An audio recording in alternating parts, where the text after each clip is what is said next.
नमस्कार, मैं अंजलि मिश्रा। स्वागत है आपका हमारे चैनल में। आपको बता दें इस वक्त की बड़ी खबर निकलकर सामने आ रही है।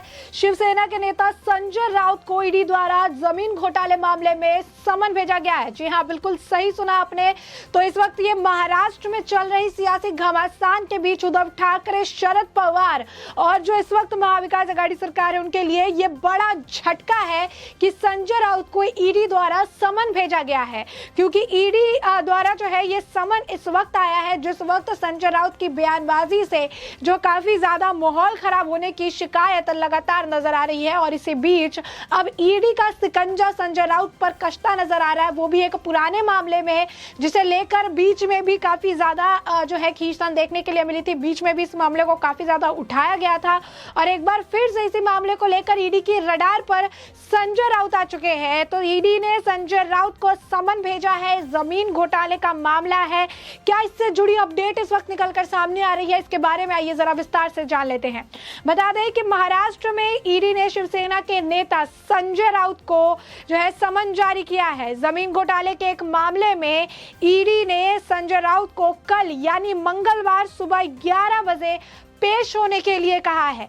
ईडी ने 1034 करोड़ रुपए के पात्रा चौल भूमि घोटाले मामले में शिवसेना के नेता की संपत्ति को अटैच भी कर चुकी है। जी हाँ, बिल्कुल सही सुना आपने। पहले भी इस मामले में जो है इनकी संपत्ति को अटैच किया गया और एक बार फिर इसी मामले के लिए पूछताछ करने के लिए अब ईडी ने शिवसेना के नेता संजय राउत को समन जारी कर दिया है। कल यानी मंगलवार को सुबह 11 बजे इन्हें पूछताछ के लिए बुलाया गया है। बता दें कि ईडी ने संजय राउत के अलीबाग में जो है एक प्लॉट और दादर के एक जो है फ्लैट को यानी जब्त कर लिया था और ईडी ने राउत के अलावा उनकी पत्नी से भी पूछताछ जो है वो कर चुकी है।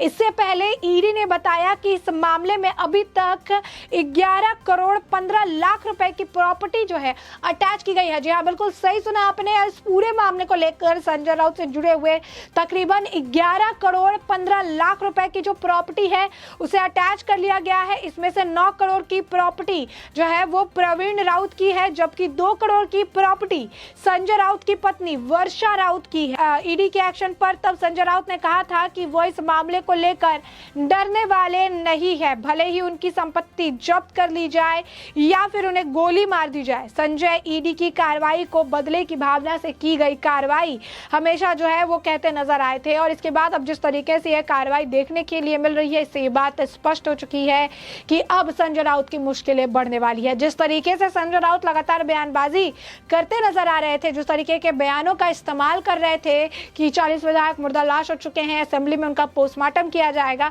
अब इस बयान को भी लेकर सोशल मीडिया पर संजय राउत पर तंज कसा जा रहा है। कहा जा रहा है कि कल जो होगी सरकार का गठन होगा और उस वक्त जो है ईडी जो है संजय राउत का पोस्टमार्टम करती नजर आएगी। तो साफ तौर पर यहाँ पर संजय राउत की मुश्किलें बढ़ रही है। उद्धव ठाकरे और शरद पवार और पूरी महाविकास आघाड़ी सरकार के लिए भी मुश्किलें बढ़ रही है। इन सब महाराष्ट्र में जारी उथल पुथल के बीच जहां संजय राउत अपने बयानों की वजह से चर्चा में जो है बने हुए, चाहे वो चौपाटी में आने के वाला चौपाटी वाला बयान हो या फिर मुर्दा लाश वाला बयान हो या फिर आपके 10 बाप है हमारा एक बाप है यानी बाप वाले बयान हो, तो कई सारे विवादित बयान जो उनकी तरफ से दिया गया है और उन सभी विवादित बयानों के बीच में ईडी का समन उनके लिए बड़ा झटके से कम नहीं है। कहीं ना कहीं अब ईडी का समन एक ऐसे वक्त पर आया है जब संजय राउत लगातार जो है जहर उगलते नजर आ रहे हैं, लगातार बयानबाजी करते नजर आ रहे हैं और इसी बीच ईडी का समन पूरे महाराष्ट्र की हुई महाविकास आघाड़ी सरकार के लिए झटका है जो इस वक्त खतरे में है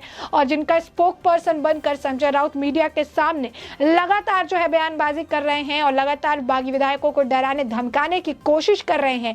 और इसी बीच आप देख सकते हैं ईडी का समन इनको भेजा गया है। कल यानी मंगलवार को संजय राउत को पेश होने के लिए कहा गया है। सुबह 11 बजे बुलाया गया है। पात्रा चौल से जुड़ा हुआ मामला है और इस पूरे मामले में पहले ही जो है 11 करोड़ 15 लाख रुपए की संपत्ति जब्त कर ली गई है, जिसमें 9 करोड़ की संपत्ति प्रवीण रावत की और 2 करोड़ की जो संपत्ति है संजय राउत की पत्नी जो है वर्षा राउत के नाम पर है। उस वक्त भी संजय राउत का यही बयान था कि मैं डरने वाला नहीं हूं, ईडी और केंद्रीय जांच एजेंसी का इस्तेमाल करके मुझे डराने की कोशिश की जा रही है, लेकिन मैं नहीं डरूंगा, मैं ये काम करता रहूंगा और मुझे इस बात का कोई डर किसी से भी नहीं है। ये डराने धमकाने की कोशिश की जा रही है और ये पॉलिटिकल जो है एजेंडा के तहत ही काम है, ये पॉलिटिकल इन्फ्लुएंस के तहत ही काम है, जिसकी वजह से इस तरीके का जो है मामला देखने के लिए मिल रहा है। तो ये सारी जो बातें हैं, ये सारे जो बयानबाजी है वो देखने के लिए मिल रही है, जो साफ तौर पर इधर जाती है कि संजय राउत की अब मुश्किलें बढ़ने वाली है। एक तरफ बागी विधायकों की तरफ से भी उनके ऊपर एक्शन को लेकर लगातार मांग की जा रही थी। उद्धव ठाकरे से कहा जा रहा था कि उन पर एक्शन ले, संजय राउत की वजह से माहौल खराब हो रहा है,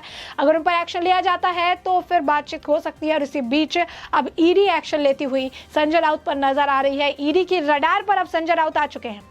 तो ऐसे में देख सकते हैं कि महाराष्ट्र में जारी सियासी संकट के बीच शिवसेना के सीनियर नेता संजय राउत को ईडी ने समन जारी कर दिया है। उन्हें मुंबई स्थित ईडी दफ्तर में पूछताछ के लिए बुलाया गया है। राउत को पात्राचौल जमीन घोटाले के केस में यह समन भेजा गया है और संजय राउत को समन भेजे जाने पर शिवसेना ने सवाल उठाया है।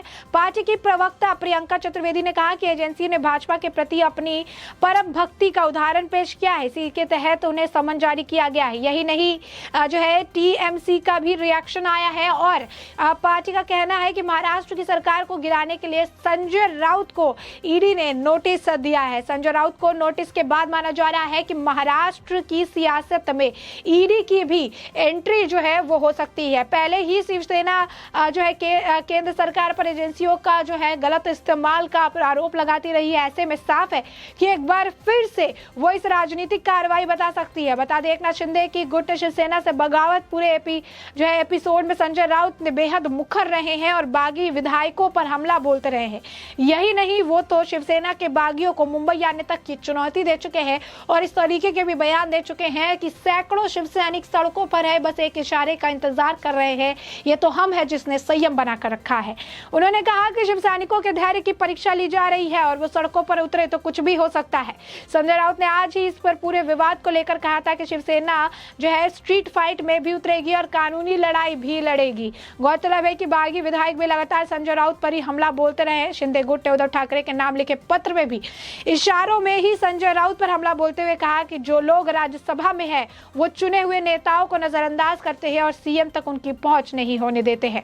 तो ये जो है उनकी तरफ से बयानबाजी की गई है। लगातार आपको बता दें कि संजय राउत की तरफ से जिस तरीके की बयानबाजी की जा रही थी उससे काफी ज्यादा जो है एक मुखर नजर आ रहे थे और वो लगातार जो है उनकी बयानबाजी से काफ़ी ज़्यादा तकलीफ हो रही थी। बता दें कि उन्होंने जो पोस्टमार्टम और मुर्दा वाली जो बात कही थी उस पर भी संजय राउत ने आज सफाई दी थी। उन्होंने जिस तरीके से बागी विधायकों को लेकर जो उन्होंने कहा था कि ये सारी बातें उन्होंने कही थी कि किस तरीके से उनका पोस्टमार्टम किया जाएगा, वो यहाँ आएंगे तो उन्हें पता चलेगा। तो ये सारे जो उन्होंने बयान दिए थे संजय राउत की तरफ से उस पर भी सफाई दी गई थी। संजय राउत ने कहा था कि मेरी ऐसी कोई इच्छा जो है ऐसी नहीं थी, मैंने कोट करके कुछ कहा था।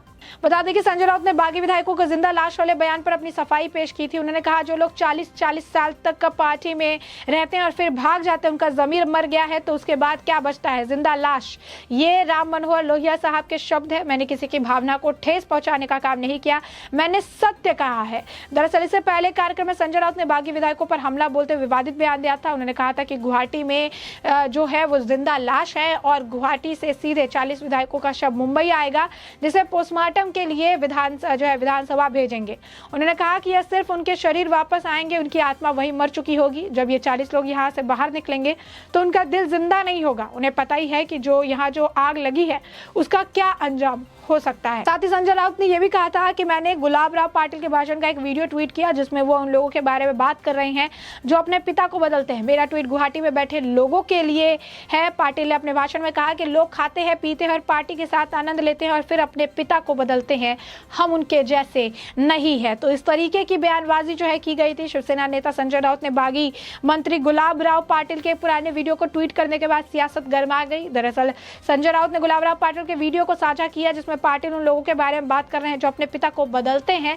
राउत ने कहा कि मेरा ट्वीट गुवाहाटी बैठे लोगों के लिए है। पाटिल ने उनके भाषण में कहा था कि लोग खाते हैं, पीते हैं और पार्टी के साथ मजे मस्ती करते हैं और फिर से अपने पिता को बदल लेते हैं, हम उनके जैसे बिल्कुल भी नहीं है। तो आप देख सकते हैं एक तरफ लगातार संजय राउत की बयानबाजी की वजह से महाराष्ट्र में माहौल गर्म है। कभी जो है चिताल पोस्टमार्टम की धमकी देते हैं, कभी आग लगाने की धमकी देते हैं, तो कभी जो है शिव सैनिकों को सड़कों पर उतारने की धमकी देते हैं। और इन सभी धमकियों के बीच शिवसेना अब जो है संजय राउत के लिए मुश्किलें बढ़ चुकी है और संजय राउत को अब ईडी का समन जो है जारी कर दिया गया है। जमीन घोटाले का मामला है, पात्राचौल से जुड़ा हुआ मामला है और इसमें कल यानी मंगलवार को 11 बजे बुलाया गया है। क्या कुछ होता है वो उसके साथ हम आपको अपडेटेड रखेंगे। फिलहाल के लिए इस पूरे मुद्दे पर आपकी भी जो राय हो हमें कमेंट सेक्शन में कमेंट करके जरूर साझा करें।